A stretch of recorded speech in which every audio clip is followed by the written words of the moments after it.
Vancouver से आई हुई हूँ और देख रही हूँ, अखबारों में पढ़ रही हूँ, पंजाब स्थिति के बारे में आप सारी सरकार भी बहुत चिंतित है, लोग बहुत चिंतित हैं, खासतौर पे बाहर वैंकूवर के इलाके में जो हमारे पंजाबी भाई बहन रहते हैं वो भी बहुत चिंतित हैं।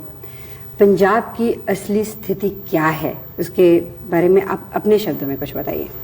स्थिति तो गंभीर है। वहाँ के एक राजनीतिक दल यानी अकाली दल ने कुछ मांगे रखी, कुछ धार्मिक मांगे, वो अधिकांश हमने मान ली जी। कुछ ऐसी थी जो हमें लगा कि हम नहीं मान सकते हैं, लेकिन ऐसा भी हमें लगा कि वो समझ गए उस बात को।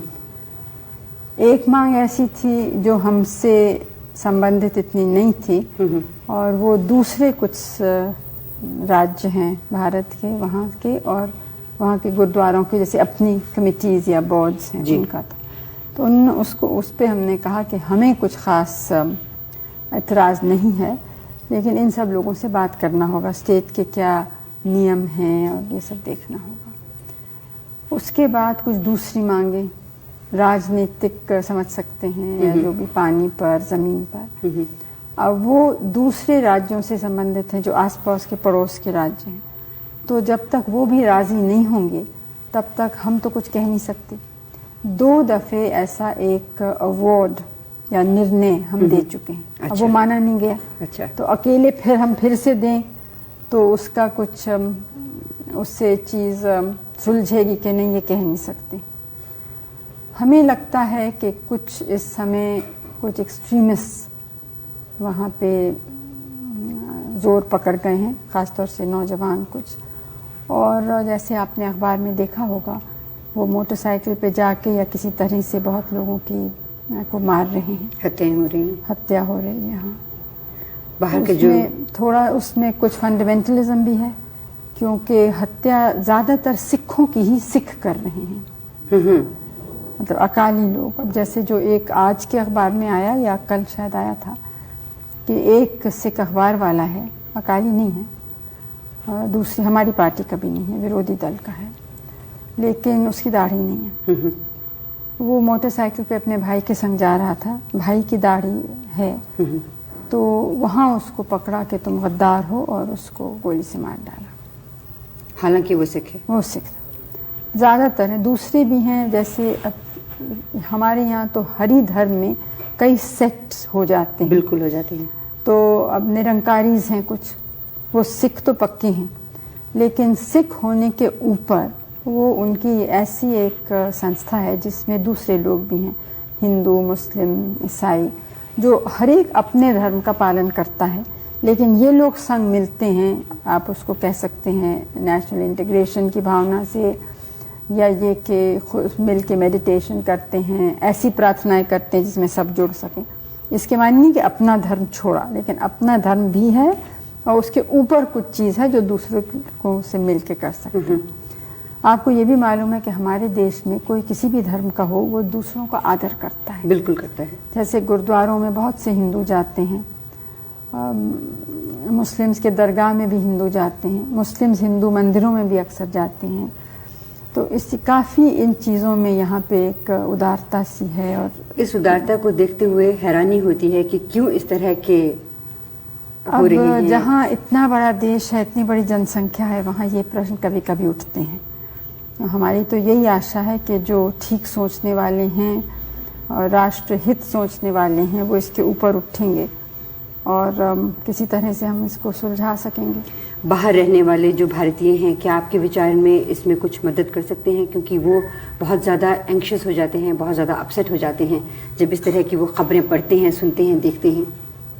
उनका क्या योगदान हो सकता है? योगदान तो ये है कि तो अफवाहें नहीं मानी, क्योंकि वैंकूवर के बारे में मुझे नहीं मालूम, लेकिन लंदन से कुछ आए थे लोग, उनका इतनी गलत बातें फैलाई जा रही थी पंजाब के बारे में जी।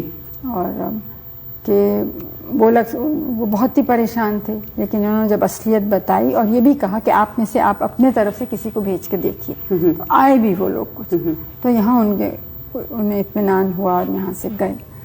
क्योंकि ये बिल्कुल सच नहीं है कि सिखों के खिलाफ या अकालियों के भी खिलाफ कोई भी नाइंसाफ़ी है। जाहिर है, बल्कि उसका उल्टा ही कह सकते हैं, क्योंकि वो औरों से कुछ ज़्यादा ही आगे बढ़े हैं अपने हिम्मत और योग्यता और क्षमता से, और ख़ास तौर से इसलिए कि वो मेहनत करने वाले लोग हैं। और आपने देखा है कि हमारे यहाँ ऊंचे ओहदे, छोटे ओहदे, हर जगह आप पाएंगे उन लोगों को, हर गांव में पाएंगे, हर प्रांत में पाएंगे। तो इसे ये बात कहनी बिल्कुल गलत है, लेकिन कुछ जो उनकी मांगे हैं, वो हमारा कहना ये है कि कोई भी मांग हो उस पर बातचीत हो, लेकिन मार काट या संविधान का अपमान करना या कोई ऐसी बात करना कि राष्ट्र के विरोध में होती है, वो ठीक नहीं है। लेकिन अगर इस तरह से बातचीत लंबी होती चली गई तो ये मारकाट तो होती जाएगी। जिन लोगों को मारा जा रहा है वो तो बिल्कुल इनोसेंट है ना, वो बिल्कुल निर्दोष है।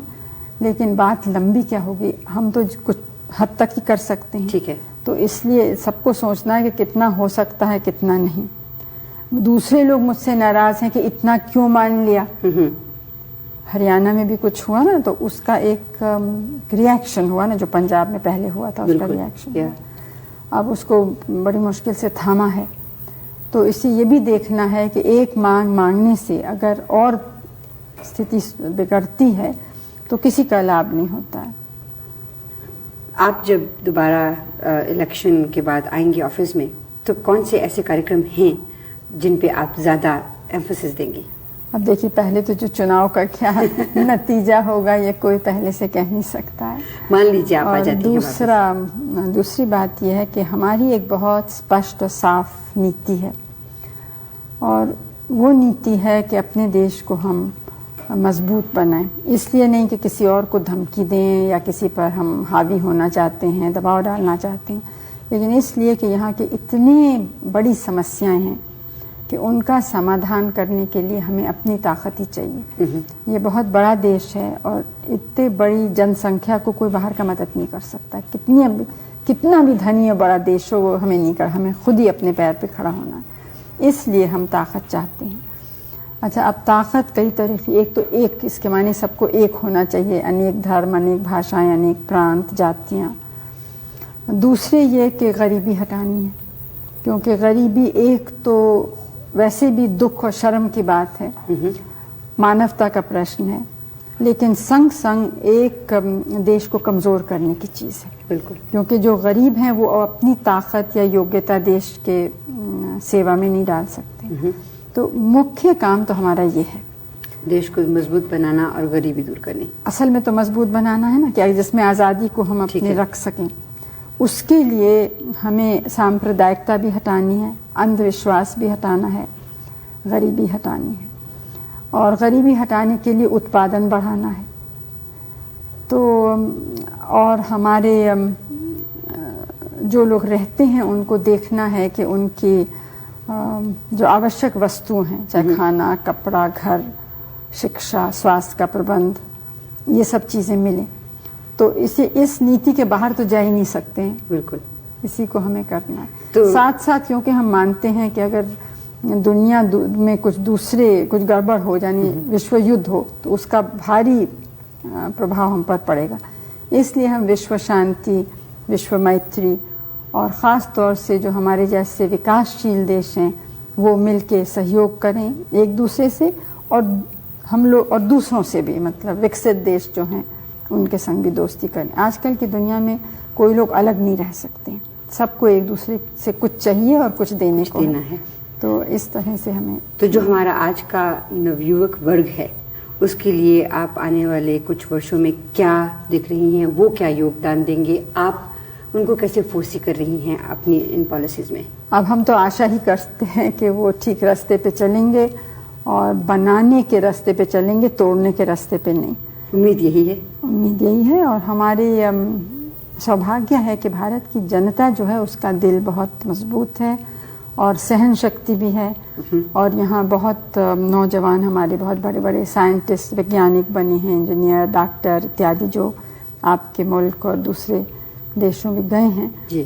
तो हम तो चाहते हैं कि वैसे बहुत और हैं यहाँ पे, तो सब लोग मिल के काम करेंगे तो ज़रूर एक नया भारत बन सकेगा, और उम्मीद करते हैं कि वो बहुत ही सुखद भारत होगा। राजीव जी इसमें क्या रोल अदा करेंगे जब आप दोबारा इलेक्शन जीत के आएंगे? अब ये तो मुझे क्या मालूम है, वो तो देखेंगे वो क्या करना चाहते हैं। आप और उनको स्थिति कैबिनेट में कैसी लाएंगे है। तो सही। नहीं, अब देखिए मुझे तो पता ही नहीं मैं कैबिनेट बनाऊंगी कि नहीं बनाऊंगी, आप तो बहुत आगे कूद रही हैं। एक कदम हमेशा आगे रहना अच्छा रहता है, उससे क्या होता है कि आप प्लान कर सकते हैं अच्छी तरह से।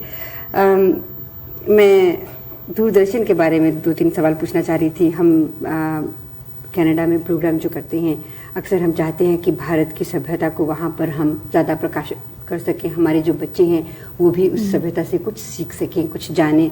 लेकिन अक्सर हम देखते हैं कि आपके यहाँ भारत में टेलीविज़न इतना स्ट्रॉन्ग टूल है, उसे अच्छी तरह से इस्तेमाल नहीं किया जा रहा। मैंने कल राष्ट्रपति जी के जो संवाद था उसमें सुना कि जो सैटेलाइट्स हैं उनके ज़रिए 70% लोगों तक प्रोग्राम पहुंचेंगे, लेकिन उन प्रोग्रामों का स्तर ऊंचा करना भी शायद उनके लिए बहुत ज़रूरी है, क्योंकि हम जब बाहर प्रोग्राम को देखते हैं तो कुछ इस तरह के प्रोग्राम नहीं लगते कि उन्हें लेके बाहर दिखाया जा सके। हम कोशिश तो कर रहे हैं उनको सुधारने की। हमारे लिए तो एक नई चीज़ है और है ज़रूर एक बहुत प्रभावशील जी, लेकिन उतना यहाँ इसका प्रभाव नहीं है जितने जैसे अमेरिका में है। क्योंकि अमेरिका में आप कोई भी प्रोग्राम देखिए उसमें हमेशा ये बात होगी वी अमेरिकन्स, वी कैनेडियंस, इस तरह की कोई चीज़। हमारे यहाँ पे इस तरह के प्रोग्राम मैंने देखे नहीं अभी तक कोई भी। नहीं, ये सच है, लेकिन देखिए आप उन देशों में जो राष्ट्रीयता की, मैं ये नहीं कह रही हूँ कि यहाँ कम है, लेकिन ये क्या आश्चर्यजनक नहीं है कि इतने बरस हो गए लेकिन यहाँ के किसी फिल्म बनाने वाले ने ये सोचा भी नहीं कि हमारे राष्ट्रीय आंदोलन पर फिल्म बनाए या राष्ट्र नेता पे बनाए। बहुत से लोग शिकायत करते हैं कि गांधी फिल्म बाहर वाले ने क्यों बनाया, लेकिन यहाँ वाले ने किसी ने कभी कहा ही नहीं बनाने को। और कुछ थोड़ा बहुत हमने जब कोशिश भी की तो किसी ने ज़रा भी उसमें रुचि या दिलचस्पी नहीं दिखाई। इसका कारण क्या है? अब ये मुझे तो मालूम नहीं, तो फिल्म वालों से आप पूछ सकते हैं। मैं आखिरी सवाल आपसे एक बार फिर से पंजाब के बारे में करना चाहती हूँ।